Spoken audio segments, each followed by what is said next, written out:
नमस्कार, स्वागत है आपका वंदे मातरम न्यूज पर। आपके साथ मैं हूं शारदा यादव। खबरों की ओर आगे बढ़ने से पहले नजर डालते हैं आज की सुर्खियों पर। शून्य ब्याज पर ऋण और भरपूर उर्वरक, किसानों को मिल रही राहत।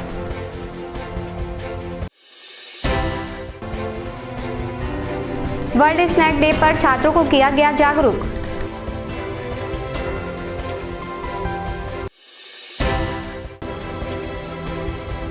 ईवीपीजी कॉलेज परिसर में 150 सीटर छात्रावास तैयार।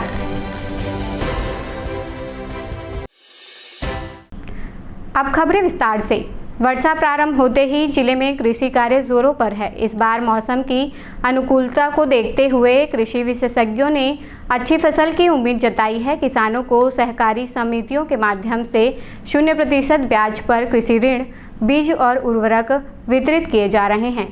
जिले के डबल लॉक और सहकारी समितियों में कुल 20,960 मीट्रिक टन उर्वरकों का भंडार किया गया है। इनमें urea, DAP, super phosphate, potash और एनपीके जैसे उर्वरक शामिल हैं। अभी तक 15,000 मीट्रिक टन से अधिक उर्वरक किसानों को वितरित किया जा चुका है। डीएपी की सीमित उपलब्धता के चलते जिले में सिंगल सुपर फास्फेट, एनपीके और अन्य वैकल्पिक उर्वरकों का भंडारण किया गया है। इन उर्वरकों का उपयोग फसल उत्पादन में उल्लेखनीय वृद्धि ला सकता है। अभी जिले में डीएपी उर्वरक का भंडारण किया गया है, लेकिन अभी किसानों को जो है पर्याप्त मात्रा में डीएपी मिले, इसके लिए जो है डीएपी के अन्य विकल्प जैसे कि नैनो डीएपी डीएपी के बदले में आधा बोरी यूरिया और 3 बोरी एसएसपी, इसके अलावा एनपीके का प्रयोग करने के लिए किसानों को प्रोत्साहित किया जा रहा है। किसानों की जानकारी कैसे दी जा रही है, क्या लाभ हो रहा है? इसमें जो है हमारे जो आरओ हैं उनको जो है हम लोग किसानों को बताने के लिए, फील्ड में बताने के लिए बोलते हैं। इसके अलावा जो है हम लोग ने सभी समितियों में, जहाँ पर हमारे पास जिले में 40 समितियां हैं, वहाँ पर जो है किस प्रकार से जो उर्वरक का अनुशंसा है उसका जो है फ्लेक्स लगवाया हुआ है सभी समितियों में। विश्व सर्प दिवस के अवसर पर अग्रसेन कन्या महाविद्यालय कोरबा में नोआ नेचर वेलफेयर सोसाइटी ने पीपीटी के माध्यम से जागरूकता कार्यक्रम आयोजित किया। यह दिवस हर साल लोगों में सांपों के संरक्षण, उनके महत्व और उनके बारे में व्याप्त भ्रांतियों को दूर करने के उद्देश्य से मनाया जाता है। सांप पारिस्थितिक तंत्र में चूहे और अन्य जीवों की आबादी को नियंत्रित कर कृषि और प्राकृतिक संतुलन बनाए रखने में अहम भूमिका निभाते हैं।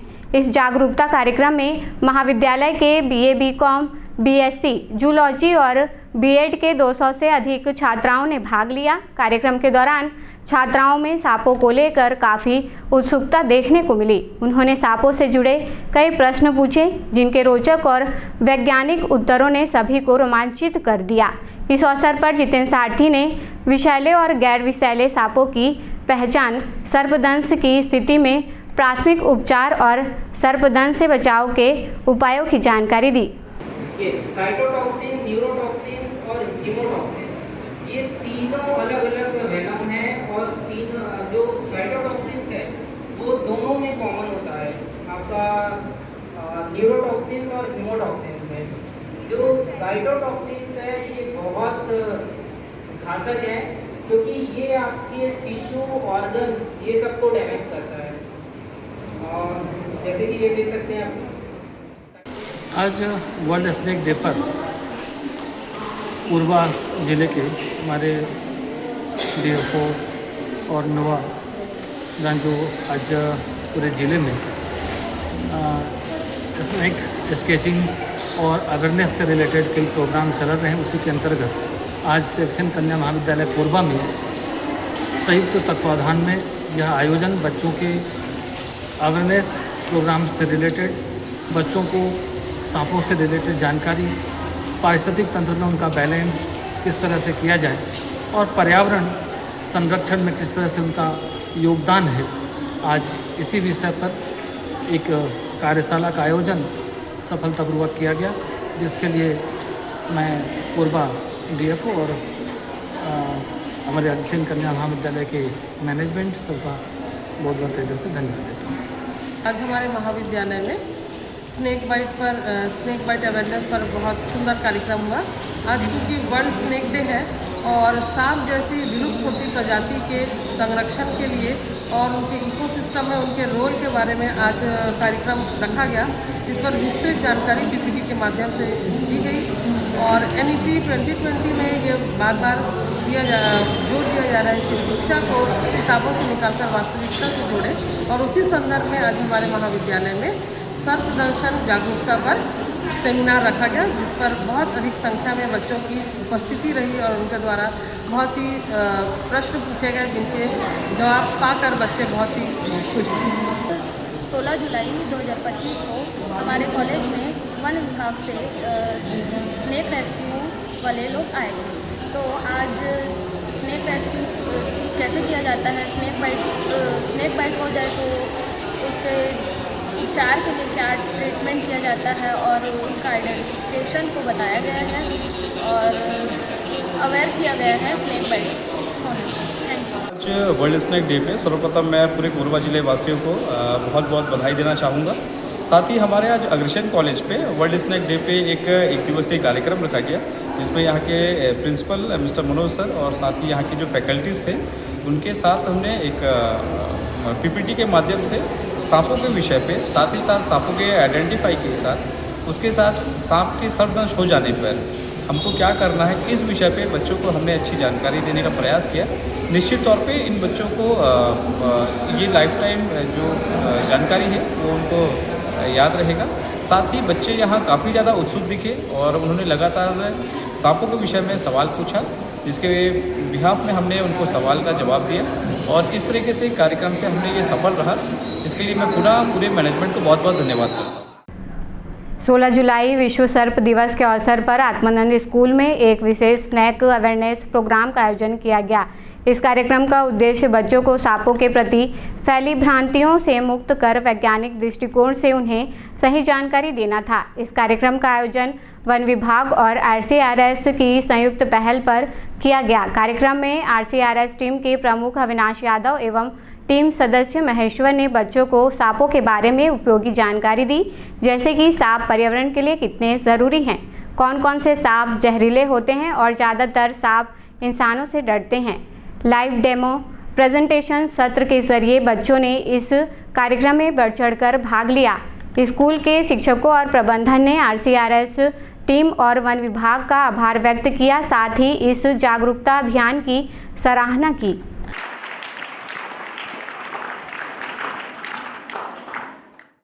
शासकीय VPG कॉलेज में इस शैक्षणिक सत्र से छात्राओं को बड़ी राहत मिलने जा रही है। कॉलेज परिसर में 150 सीटों वाला छात्रावास बनकर पूरी तरह तैयार हो चुका है। इस नए हॉस्टल की सुविधा में दूरदराज से पढ़ाई के लिए आने वाली छात्राओं को अब रहने की कोई दिक्कत नहीं होगी। छात्रावास में आधुनिक सुविधाएं उपलब्ध कराई गई हैं, जिससे छात्राओं को सुरक्षित और सुविधाजनक माहौल मिलेगा। कॉलेज प्रबंधन का कहना है कि जल्द ही छात्रावास में प्रवेश की प्रक्रिया शुरू हो जाएगी। इस कदम से महिला शिक्षा को और बढ़ावा मिलने की उम्मीद है। हमारे कॉलेज में छात्राओं के लिए 150 सीट्स के लिए हॉस्टल खुला है और उसमें हमारे यहाँ फॉर्म मिलना चालू हो गए। ये फॉर्म निःशुल्क दिए जा रहे हैं। जिन छात्राओं को हॉस्टल में एडमिशन चाहिए वो आके फॉर्म ले सकते। कितना सुविधाजनक होगा छात्राओं के लिए? हमारे यहाँ अभी तक तो सुविधा के रूप में केवल रहवासी केवल है हॉस्टल में। भोजन व्यवस्था बच्चे या छात्राएं स्वयं करेंगे। जिले के डिंगापुर इलाके में वन विभाग ने बड़ी कार्रवाई करते हुए अवैध कब्जे को हटाया है। जानकारी के अनुसार इस भूमि पर कुछ लोगों ने पक्की बाउंड्री वॉल का निर्माण कर लिया था। वन विभाग को जब इस अवैध कब्जे की शिकायत मिली तो डिप्टी रेंजर अजय सिदार के नेतृत्व में टीम मौके पर पहुंची और जांच की। निरीक्षण के दौरान पाया गया कि वन भूमि पर न केवल पक्की दीवार बनाई गई थी, बल्कि अन्य निर्माण कार्य की तैयारी के लिए रॉड भी लगाए जा चुके थे। इसके बाद विभाग ने JCB मशीन की मदद से अवैध निर्माण को ध्वस्त कर दिया।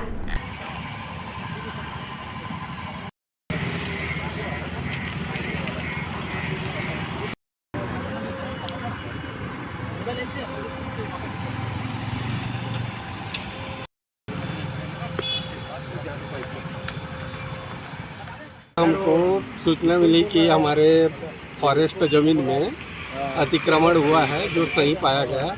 इसी के ऊपर आज कार्रवाई, अतिक्रमण हटाने की कार्रवाई चल रहा है। सर ज़मीन है कहाँ पे है और वन विभाग की कितनी ज़मीन यहाँ पे है? ये लगभग बहुत बड़ा रकबा है ये विभाग का। आगे में अपना एक प्लांटेशन भी अभी लगाए हैं माँ के नाम, एक पेड़ माँ के नाम में, ये उसी का टुकड़ा है। ये बताइए जगह कौन सी है, कौन सी जगह बोलते हैं?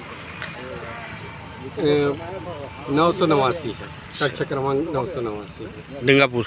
जी डिंगापुर। ये बताइए किनके द्वारा कब्जा किया गया था? ये अभी अज्ञात है। कोरबा में छत्तीसगढ़ अधिकारी कर्मचारी फेडरेशन के पदाधिकारी व सदस्य कलेक्टर कार्यालय पहुंचे, जहां उन्होंने 11 सूत्री मांगों को लेकर जिला प्रशासन को ज्ञापन सौंपा।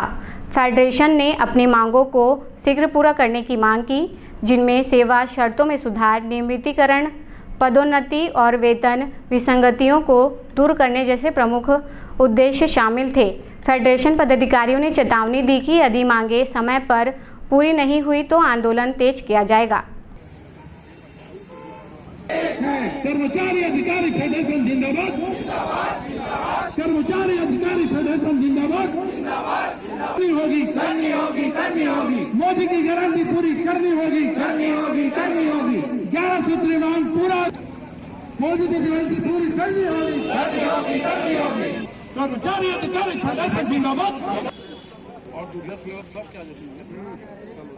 आज हम लोग हमारी 11 मांगों को लेकर आज सांकेतिक भोजन अवकाश में आज मुख्यमंत्री महोदय, मुख्य सचिव के माध्यम के नाम से, कलेक्टर महोदय के माध्यम से ज्ञापन। इसमें मेन हमारा मुद्दा है तेजी से महंगाई भत्ता। दैनिक वेतन कर्मचारी है जो उनको जो है उसमें नियमित करना, बहुत सारे से 11 सूत्री मांग है जो है, तो 250 दिन का अवकाश, उसको 200 दिन का नवीनीकरण करना, ऐसी जो है 11 सूत्री मांगों को लेकर ज्ञापन सौंपे हैं। सरकार अगर सकारात्मक अगर हमारी मांग को पूरा नहीं करती है तो 22 अगस्त को 1 दिवसीय अवकाश लेकर प्रदेश के पूरा 5 लाख अधिकारी कर्मचारी धरना प्रदर्शन करेंगे। उसके बाद अगर सरकार नहीं पूरा करती तो अनिश्चितकालीन क्रांति का आह्वान पूरा प्रदेश के कर्मचारी बैठक करेंगे। मांगों के अनुरोध में हम लोग ज्ञापन देने के लिए आज यहाँ उपस्थित हुए हैं। पूरे प्रदेश में सभी 46 विकास खंडों में, सभी तहसीलों में हमारे संगठन के लोग आज माननीय मुख्यमंत्री जी और माननीय मुख्य सचिव जी के नाम डीएम साहब को, तहसीलदार साहब को और जिला स्तर में कलेक्टर साहब को ज्ञापन सौंप रहे हैं। 11 सूत्री मांग में हमारा प्रमुख मांग ये है कि जो 2023 में चुनाव के पूर्व भारतीय जनता पार्टी ने अपने मोदी की गारंटी एक लागू किए थे, संकल्प पत्र जारी किए थे, उसमें जो कर्मचारी हित में मुद्दा उठाया गया था, संकल्प लिए थे पूरी करने की, सरकार में आते ही इतने साल बाद भी अभी तक कोई भी मांग पूरी नहीं हुई है। यहाँ तक कि डीए जो दे तिथि से देना होता है वो भी नहीं दिए है सरकार, और उसका एरियस भी नहीं दिए है, डीए का अंतरराशि भी नहीं दे रही है। समयमान वेतन 40 स्तरीय वेतनमान देने की बात हुई थी, 40 स्तरीय वेतनमान भी नहीं दी है। और हमारे बहुत से कर्मचारियों का वेतन भी संगति है, जो वेतन मिलना चाहिए उससे कम वेतन में काम कर रहे हैं, वो भी पूरी नहीं की है। उसके लिए एक पिंगवा समिति करके गठित किया गया था समिति, उसका जो निर्णय है, उसका जो आधार बनाकर उन्होंने जो जांच किया था, उस कमेटी का प्रस्ताव भी अभी सिफारिश भी अभी तक जारी नहीं किया गया है। तो ये तो बड़ी दुर्भाग्य की बात है कि जो पहले से जो हो चुका है उसको भी जारी नहीं कर रही है सरकार, और कर्मचारियों को अनेक तरह से प्रताड़ना मिल रही है। इससे आर्थिक रूप से काफ़ी परेशान है कर्मचारी, डीए का एरियस नहीं मिल रहा है तो। और जो अपना डेली बेसिस पे कर्मचारी काम करते हैं, जैसे अनियमित कर्मचारी हैं, उनको नियमित करने की बात हुई थी, उसको भी नहीं किए हैं पूरा अभी तक। इस तरह से 11 सूत्री मांग है हमारी। सरकार से हमारा निवेदन है कि हमारी मांगों पर तुरंत निर्णय लें। 22 तारीख को, 22 अगस्त को हमारा एक जोरदार कलम बंद, काम बंद और प्रदेश व्यापी ठप करना है पूरे प्रदेश को, ऐसा एक आंदोलन होने वाली है तो बीच में मांग पूरी नहीं करती है। हम चाहते हैं कि हमारा जो सरकार है, जिस उद्देश्य को लेकर हमने उनको सत्ता पर बैठाया है, मोदी की गारंटी हमारे कर्मचारियों के हित में पूरा होना चाहिए। धन्यवाद। बाकी मोगरा नगर पालिका में एक बड़ा विवाद उस समय सामने आया जब कुछ लोगों ने बिना किसी सूचना या आवेदन के नगर पालिका कार्यालय में आकर हंगामा मचाया। वायरल हो रहे वीडियो में देखा जा सकता है कि इन लोगों ने वहां कार्यरत महिला कर्मचारियों और पालिका अधिकारियों के साथ न सिर्फ दुर्व्यवहार किया बल्कि खुलेआम धमकाने और डराने की कोशिश भी की। प्रत्यक्षदर्शियों और स्टाफ के अनुसार महिला कर्मचारी सुषमा निराला के साथ अभद्र व्यवहार किया गया। यह घटना केवल कर्मचारियों की कार्यक्षमता पर ही नहीं बल्कि पूरे नगरीय प्रशासन पर प्रश्न चिन्ह खड़ा करती है। 30 वार्डों की जिम्मेदारी उठाने वाली इस पालिका में पहले से ही मात्र 4 से 5 कर्मचारी कार्यरत हैं। ऐसे में अगर उन्हें डरा धमकाकर काम करने से रोका जाएगा तो आम जनता के कार्यों का निष्पादन कैसे होगा।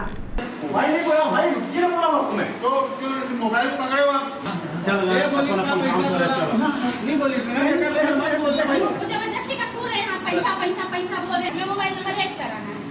चॉइस सेंटर वाले भैया आज नहीं आए और ये चॉइस सेंटर में होता है। मेरे बताओ ये वीडियो नहीं बना सकते क्या मैं? भैया वो गलत बोल रहे हैं, आप वीडियो नहीं बना सकते। क्यों नहीं बना सकते? वो गलत बोल रहे हैं। चलो वीडियो बनाने को बनाऊंगा। वीडियो कैसे बनाएंगे? करके बात करो। पैसा मांग रहा है आप राशन कार्ड दे रहे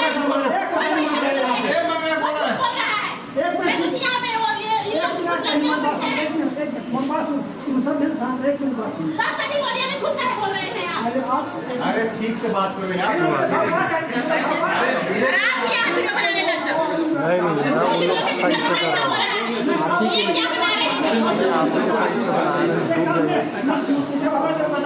शांति से बात करो। कोरबा के इतवारी बाजार जाने वाले मेन रोड में उस समय अफरा तफरी मच गई जब नगर निगम के स्ट्रीट लाइट के खंभे पर जोरदार शॉर्ट सर्किट होने लगा। चिंगारी और धुएं को देख राहगीरों और आसपास के व्यापारियों में दहशत का माहौल बन गया। स्थानीय व्यापारियों ने बिना देरी किए फायर सेफ्टी किट का इस्तेमाल कर आग पर जल्द ही काबू पा लिया। गनीमत रही कि कोई बड़ा हादसा नहीं हुआ। लोगों की सतर्कता ने एक संभावित दुर्घटना को टाल दिया। वहीं स्थानीय लोग नगर निगम से जल्द इन खतरनाक खंभों की मरम्मत कराने की मांग कर रहे हैं।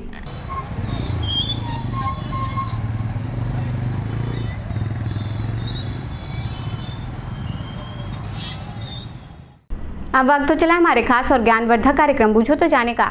यहाँ आम जनता से जुड़ने का हमारा प्रयास है जिसमें हर क्षेत्र से सवाल पूछे जाएंगे और सही जवाब देने वालों को दिया जाएगा आकर्षक उपहार।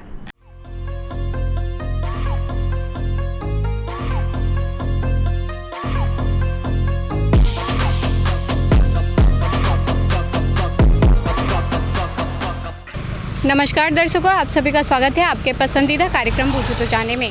आज का हमारा सवाल है कि भारत की पहली महिला विमान चालक कौन थी। आज के विजेता को दिया जाएगा फिजिक्स वाला कोचिंग इंस्टीट्यूट की ओर से आकर्षक उपहार। तो आइए चलते हैं दर्शकों के बीच और जानते हैं आज के सवाल का जवाब।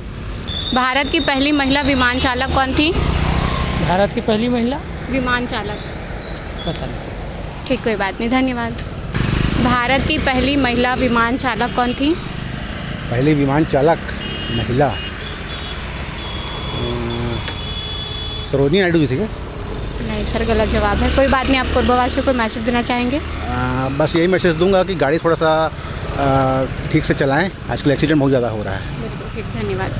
भारत की पहली महिला विमान चालक कौन थी? भारत की पहली महिला विमान चालक बंगाली थी, वो भट्टाचार्य। कौन थी? हाँ, बंगाली थी, वो भट्टाचार्य थी। सर आपको नाम बताना पड़ेगा पूरा।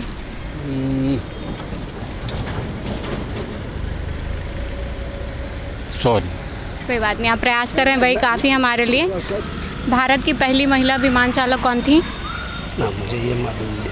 कोई बात नहीं, आप कोरबावासियों को मैसेज देना चाहेंगे? हाँ बिल्कुल, सब जैसे सबको पता चले, आपका मीडिया की तरफ आ जाए, सबको पता चले। ठीक, धन्यवाद सर। भारत की पहली महिला विमान चालक कौन थी? नहीं पता दीदी। कोई बात नहीं, आप कोरबावासियों को मैसेज देना चाहेंगे? जी अभी तो कुछ नहीं देना चाहता मैं। बिल्कुल ठीक, धन्यवाद। भारत की पहली महिला विमान चालक कौन थी?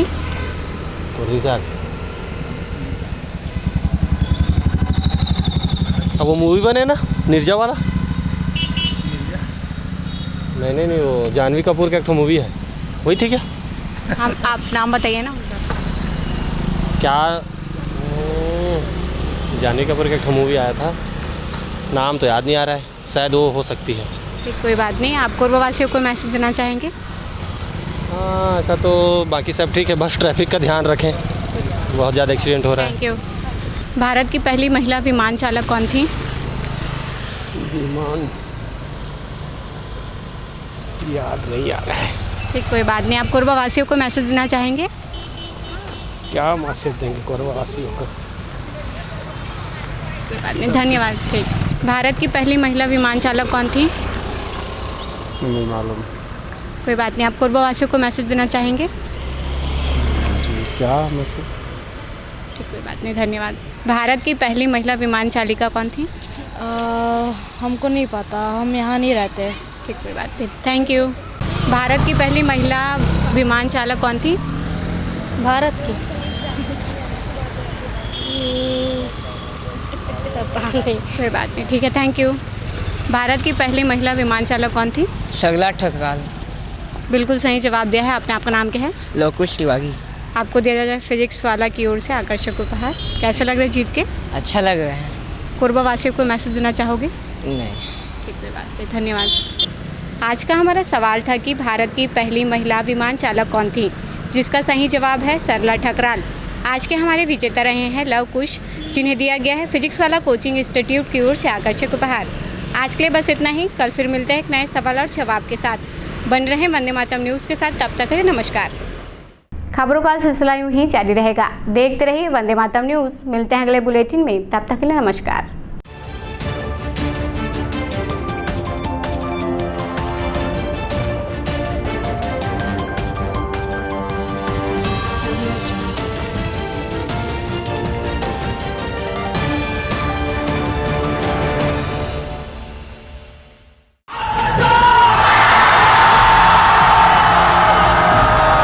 फाउंडेशन जेई नीट की तैयारी करने वाले स्टूडेंट्स और ड्रॉपर स्टूडेंट्स, अब आपके इंतजार पे पूर्ण विराम लगाने आ गया है फिजिक्स वाला आपके अपने शहर कोरबा में। अपने भविष्य को लेके चलिए एक सही राह पे फिजिक्स वाला के साथ। तो तैयार हो जाइए ऑफलाइन एजुकेशन में रिवॉल्यूशन के लिए। हमारा पता 2nd floor, Shanti hero showroom, Kosabadi Chowk, Korba, Chhattisgarh.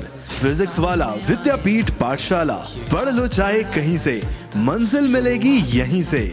Session 2024 and 25. Admissions open for JEE, NEET and Foundations from classes 8th to 12th and droppers. अधिक जानकारी के लिए आप इस हेल्पलाइन नंबर पे कॉल कर सकते हैं 7880189145। Happy learning. Siddhi Vinayak hospital, a unit of orthopaedic surgery and trauma management. अब हड्डियों से संबंधित रोगों के उपचार के लिए कहीं और जाने की जरूरत नहीं। जटिल एवं असाध्य रोगों का सफल इलाज अब आपके अपने शहर में। घुटने व कूल्हे के जोड़ों का प्रत्यारोपण, जटिल फ्रैक्चर एवं जोड़ों का सफल ऑपरेशन, गठियावाद व जोड़ों के दर्द का उपचार, टेढ़ी मेढ़ी हड्डियों का बेहतर इलाज, हड्डियों की जन्मजात विकृतियों का उपचार। इसके अलावा OPT 1-2 की सुविधा, modern pathology lab, private semi private general ward की सुविधा, modern digital x ray, ECG, ICU, ventilator की सुविधा, pharmacy, OT team, waiting area, 24 घंटे एम्बुलेंस एवं आपातकालीन सुविधाएं उपलब्ध। हमारा पता Siddhi Vinayak hospital, doctor Shadalnath, plot number 52, Bluebird school के पीछे, कोसाबाड़ी, कोरबा। इसके अलावा अब हमारा नया संस्थान सिद्धि विनायक प्राथमिक एवं ट्रामा सेंटर, उर्गा। इस केंद्र में फार्मेसी, एक्सरे, पैथोलॉजी व आपातकालीन चिकित्सा सुविधा उपलब्ध है। तो संपर्क करें। मोबाइल नंबर 9993000683, 9109488443 कोरबा के लिए, 8120195179 उर्गा के लिए।